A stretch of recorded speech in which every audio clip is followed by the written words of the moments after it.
Hey guys, today I'm going to bring you commentary on the 1 versus 1 I did with Kastus, a full rank 9 demon assassin with PKing with Chill of the Deep, which means he's got about 120 or 130 attack levels. I did outgear him as I had rank 9 plus 12 weapon, as you can see here, whereas he only had rank 9 plus 10 weapon, and his armor was rank 9 plus 6 with max citrine shards, whereas mine, as you can obviously see here, is rank 9 plus 10 with jades. Before I do the commentary on the fights, I want to show you guys my genie. The genie I used to fight assassins is my dexterity genie here. As you can see, it's like 71 out of 100, which means it's only cost me about 5 mil. And I managed to get 80 dexterity here, which is very important in my opinion in fighting sins, because you see some of the skills here, like like remove paralysis, badge of courage, and fortify. Those skills all very much depend on how much dexterity you got. I mean, with remove paralysis, for example, with my 80 dex genie, I got 80% chance to remove freeze on me. Similar with badge of courage, I got another 80% chance to remove a stun on me there as well. And fortify, because of my 80 dex, the immune to stun has been increased to 5 seconds. And later on, I think it was in the first fight with Kastus, I timed my fortify, so I resisted his headhunt, which would have stunned me for like 5 or 6 seconds or so.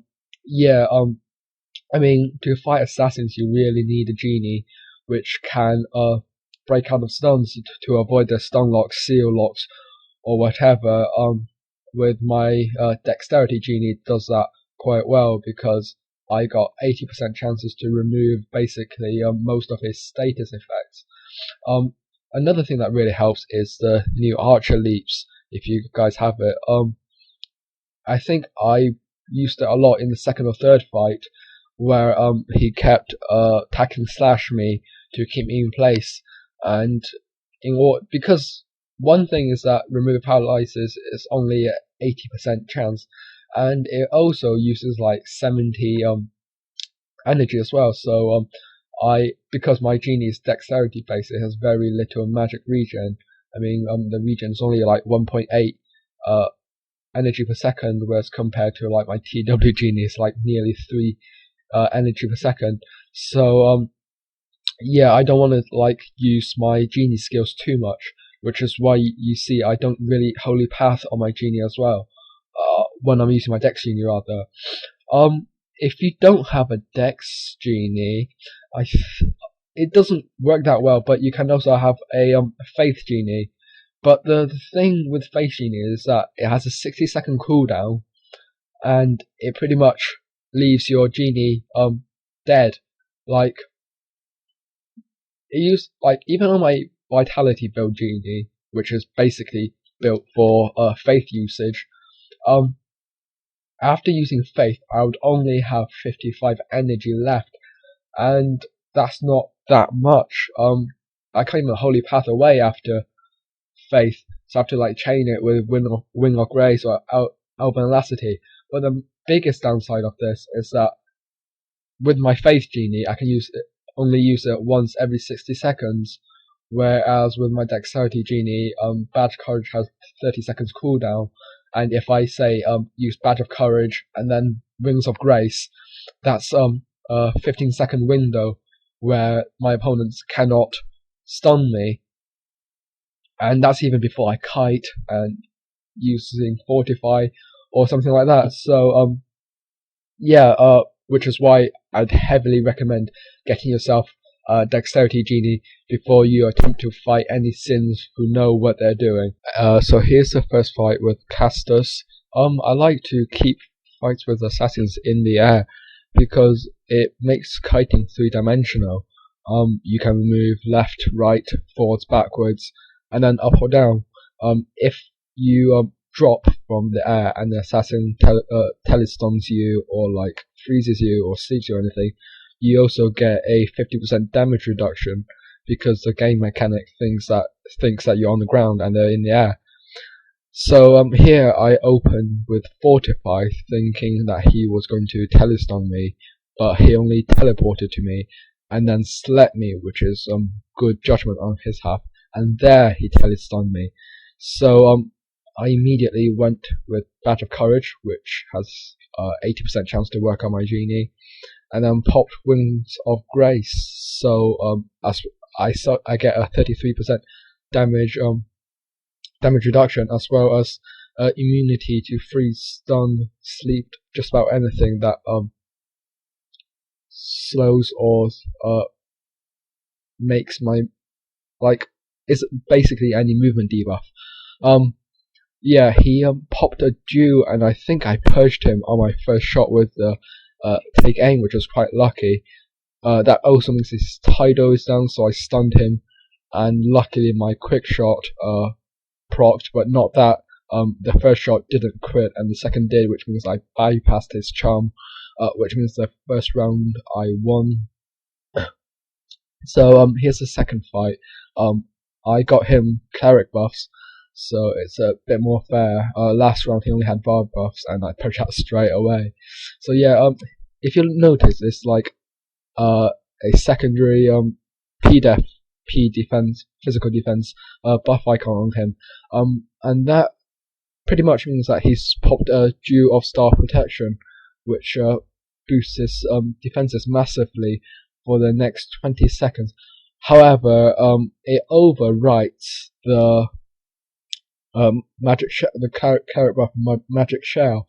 So here's a bit of a disadvantage again, because he just overwrote the cleric magical defense buff.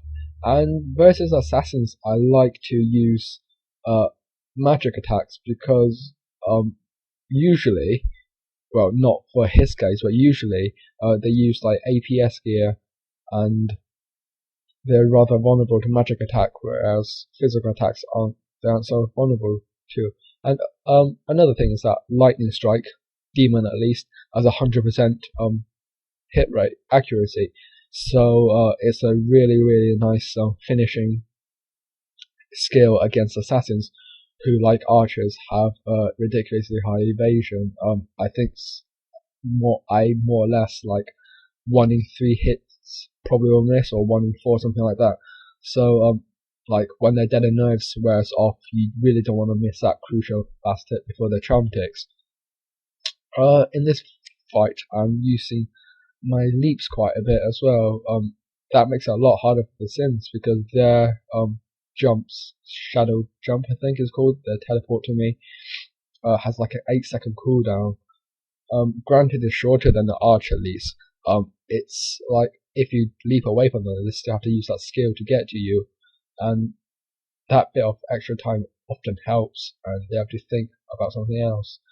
Here I stunned him and then aim-load him while he was dropping, so he couldn't do anything, and I think his faith was in cooldown, and again I just won the fight fairly easily.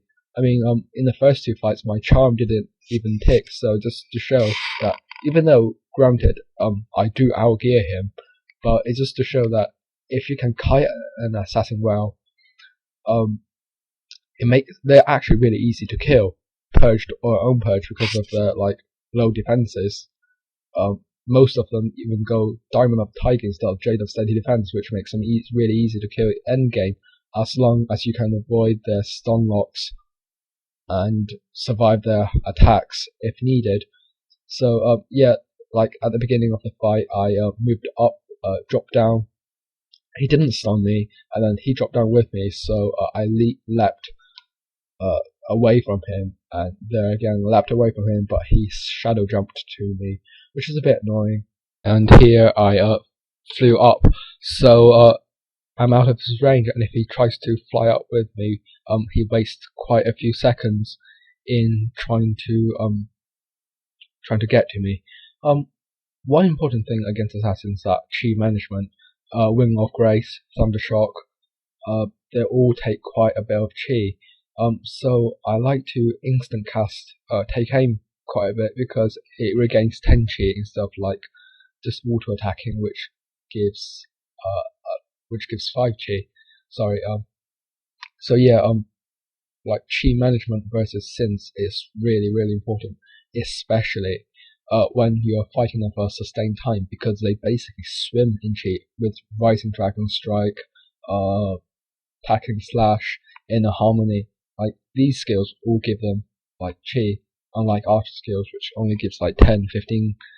I think 10 chi is actually our highest regain skill. But yeah,